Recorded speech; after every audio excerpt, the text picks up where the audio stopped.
Hello, I'm Rohen Shah with Far From Standard Tutoring.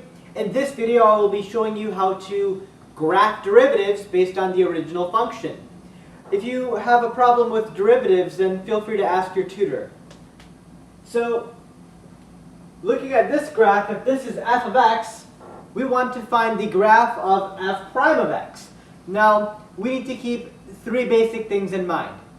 What happens to what we know about f prime of x when f of x is positive, increasing, and concave up? Because those are the three real things that we're able to see here.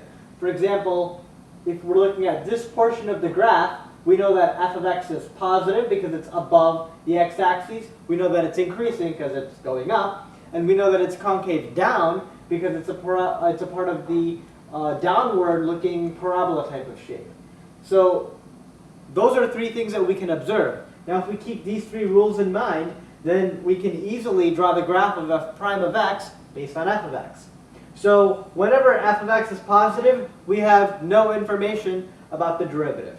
So just this being above or below the x-axis doesn't really help us graphing this. So you definitely don't want to try to look for positives or negatives in your original function if you're trying to graph the derivative, because that'll just confuse you. So the two things that we need to really focus on now is whether or not f of x is increasing and whether or not it's concave up or concave down. So looking over here on this graph, we know that it's increasing before x equals -1. So over here, if we label -1 as this, we want to see what this graph would look like. Now, since f of x is increasing, we know that the derivative is positive. That makes sense too, right? The derivative is the slope. So if you're thinking of y equals mx plus b, when the graph is increasing, the m, meaning the derivative, is positive. So all we know right now is that this guy is above the x-axis. It's positive. Why?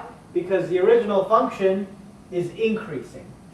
So when this guy goes from increasing to decreasing at x equals -1, the derivative goes from positive to negative, meaning it has a 0 over here, right?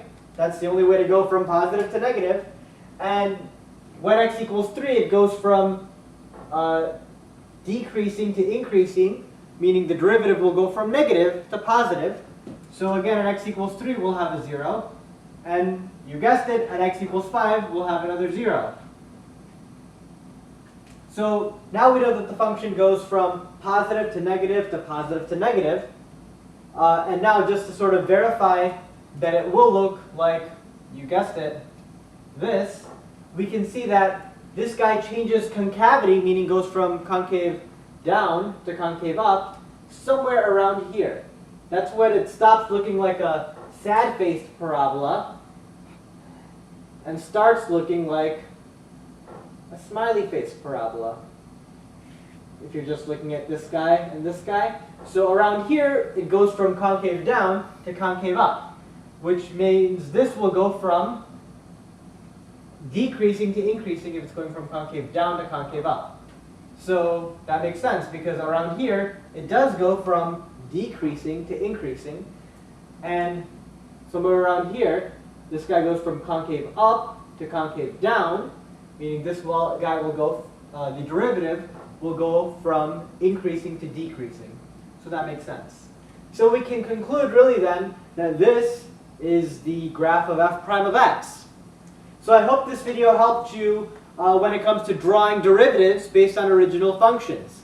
Later on in the course, you'll learn how to draw the original function based on the derivative, which is a little trickier, but definitely doable.